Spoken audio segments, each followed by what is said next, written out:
दोस्तों स्वागत है आपका हमारे YouTube channel the Hindu camp points में।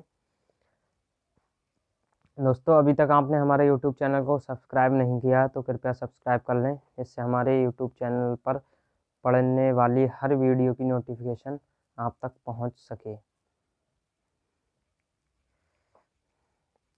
तो दोस्तों आज हम बात करेंगे नाइट्रिक अम्ल के बारे में। HNO3 नाइट्रिक अम्ल क्या है? ये नाइट्रिक अम्ल पोटेशियम नाइट्रेट और H2SO4 के घोल को हीट करने पर प्राप्त हुआ था। इसे सबसे पहले सन 1658 ईस्वी में प्राप्त किया गया था। सन 1658 ईस्वी में प्राप्त किया गया था और साइंटिस्ट जो थे इसे प्राप्त करने वाले, उनका नाम था ग्लेवर साइंटिस्ट के द्वारा ये बनाया गया था। उन्होंने पोटेशियम नाइट्रेट को हम शोरा भी कहते हैं, यानी शोरे को, और H2SO4 को उन्होंने पहले उसका घोल बनाया और फिर इसे जब हीट किया तो उन्हें HNO3 प्राप्त हुआ, जिसे हम नाइट्रिक एसिड कहते हैं। और पोटेशियम नाइट्रेट का दूसरा नाम सोरा है, जिसके कारण हम नाइट्रिक एसिड को सोरे का अम्ल भी कहते हैं। अब नाइट्रिक एसिड है बहुत इम्पोर्टेंट है इंटर क्लास में। तो इसके प्रिपरेशन की बात आती है तो इसकी प्रिपरेशन की मोस्ट इम्पॉर्टेंट जो विधि है वो ओस्टवाल्ड विधि है, जिसे हम औद्योगिक निर्माण विधि भी कहते हैं। इसमें क्या होता है, इसमें हम 1:10 में अमोनिया और वायु लेते हैं और प्लेटिनम की जाली युक्त एक कक्ष में प्रवाहित करते हैं। इस जाली का जो टेम्परेचर होता है वो 800 डिग्री सेंटीग्रेड होता है। 800 डिग्री सेंटीग्रेड के से जब ये अमोनिया और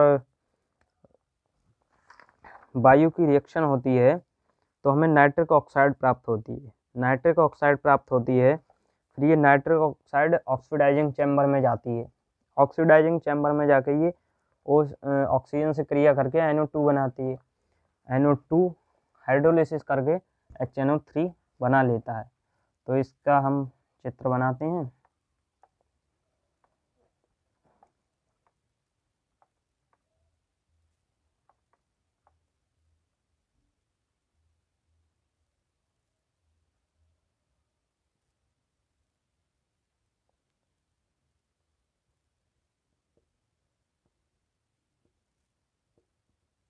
ये प्लेटिनम की जाली है।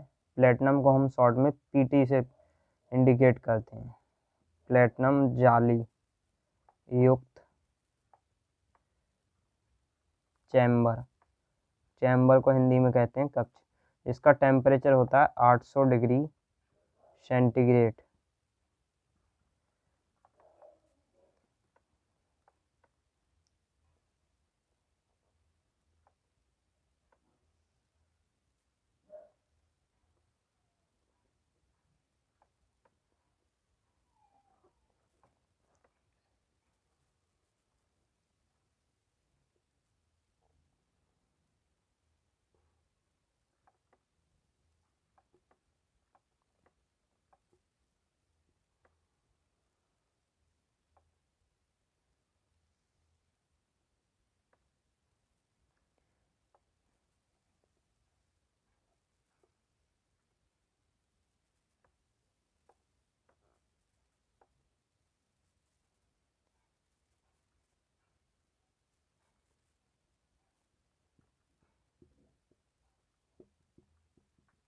ये हमारी यहाँ से जल की बूंदें गिरती हैं। वाटर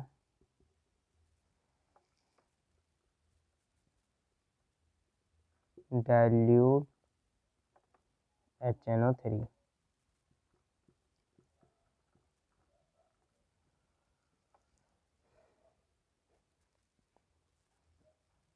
ये है ऑक्सीडाइजिंग चैम्बर। ऑक्सीडाइजिंग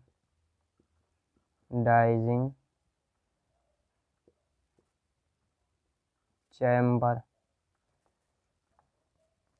ये है water vapour chamber.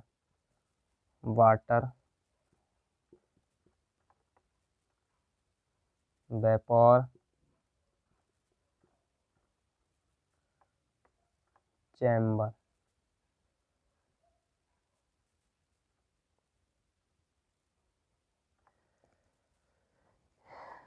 NH3 plus air 1:10। जब ये यहाँ से रिएक्शन करेगी अमोनिया और वायु, तो हमारा बनेगा NO, nitric oxide. Nitric oxide जब ऑक्सीजन से क्रिया करेगी तो बनेगा NO2। NO2 जब हाइड्रोलिसिस होगा NO2 का, यानी जल से क्रिया करेगा NO2, तो HNO3 बनेगा।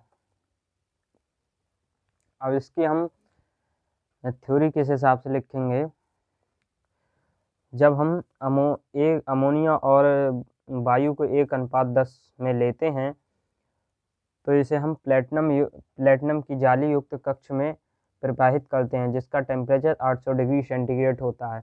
यहाँ से ये दोनों रिएक्शन होने के बाद में हमें नाइट्रिक ऑक्साइड प्राप्त होती है। नाइट्रिक ऑक्साइड की क्रिया हम ऑक्सीजन से कराते हैं तो हमें NO2 प्राप्त होती है। NO2 जब हाइड्रोलिसिस करती NO2 की जब हम हाइड्रोलिसिस कराते हैं तो ये हमें HNO3 प्राप्त होता है।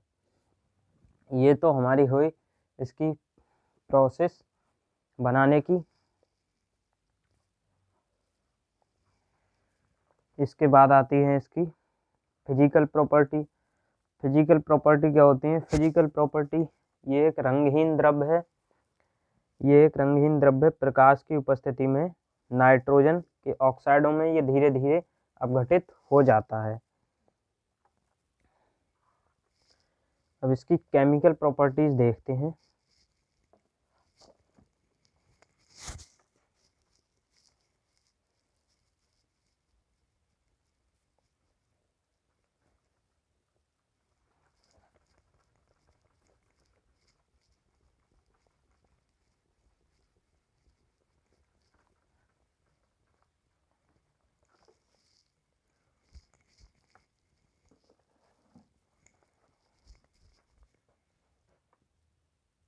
केमिकल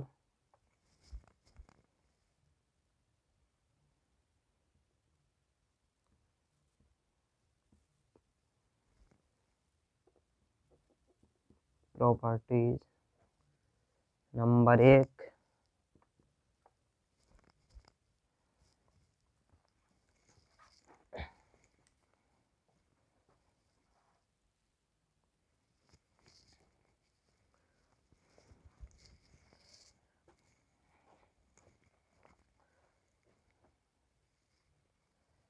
केमिकल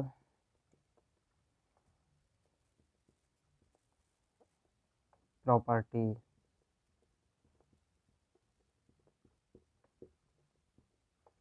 नंबर 1, अम्लीय गुण।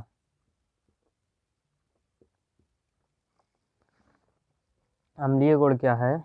जब हम नाइट्रिक अम्ल को क्षार के साथ रिएक्ट कराते हैं तो इससे सॉल्ट बनता है, जिसे नाइट्रेट कहते हैं।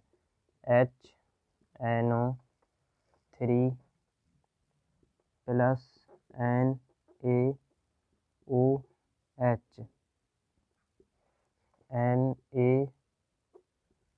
NaNO2 प्लस H2O साल्ट, जिसे हम नाइट्रेट कहते हैं। Sodium hydroxide.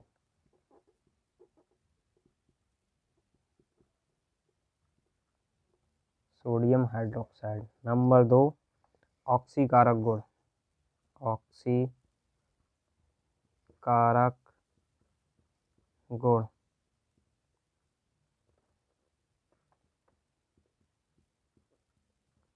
ऑक्सीकारक गुण की रिएक्शन क्या होती है? ये HNO3 ऑक्सीकरण के बाद नाइट्रिक ऑक्साइड देता है। HNO3 NO3 प्लस एरो ऑक्सीकरण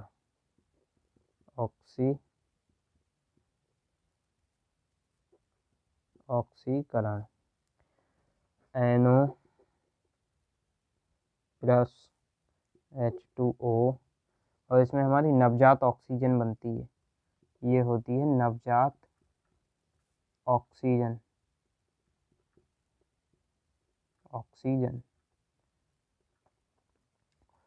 इसको बैलेंस करेंगे तो यहाँ पे 2 लगाएंगे और इधर 2 लगाएंगे, फिर 3।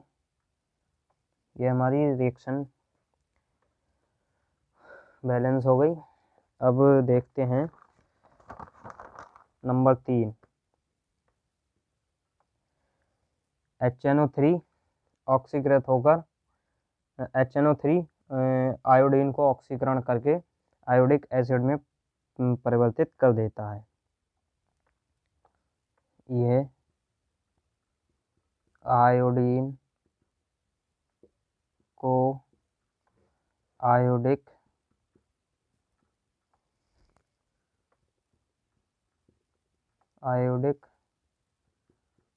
अम्ल में ऑक्सीकृत कर देता है। ये आयोडीन को आयोडिक अम्ल में ऑक्सीकृत कर देता है। इसकी रिएक्शन लिखेंगे HNO3 plus iodine I2 iodic अम्ल में ऑक्सीकृत कर देता है। आयोडिक अम्ल HiO3 प्लस H2O। यहाँ से हमारा HiO3 ये तो निकला। हमारा यहाँ पे I2 है, तो यहाँ पे हम 2 लगाएंगे। अब यहाँ 2 लगाएंगे, इसके बाद NO2 भी निकलेगा। NO2 यहाँ पे NO2, तो NO2 की जगह हम यहाँ 10 लगाएंगे बैलेंस करने के लिए, और H2O की जगह 4 लगाएंगे और इधर हम 10 लगा देंगे। ये बना हमारा आयोडिक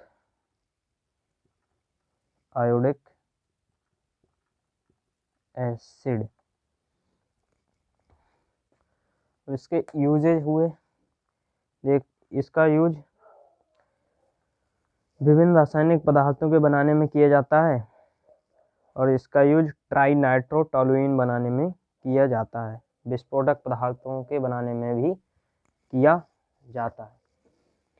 तो ये हमारा HNO3 पूर्ण हुआ। जल्द मिलते हैं एक नए टॉपिक में। दोस्तों, वीडियो अच्छी लगी हो तो वीडियो को लाइक करें, शेयर करें और चैनल को अवश्य सब्सक्राइब कर लें, जिससे हमारी हर वीडियो की नोटिफिकेशन आप तक पहुंचे।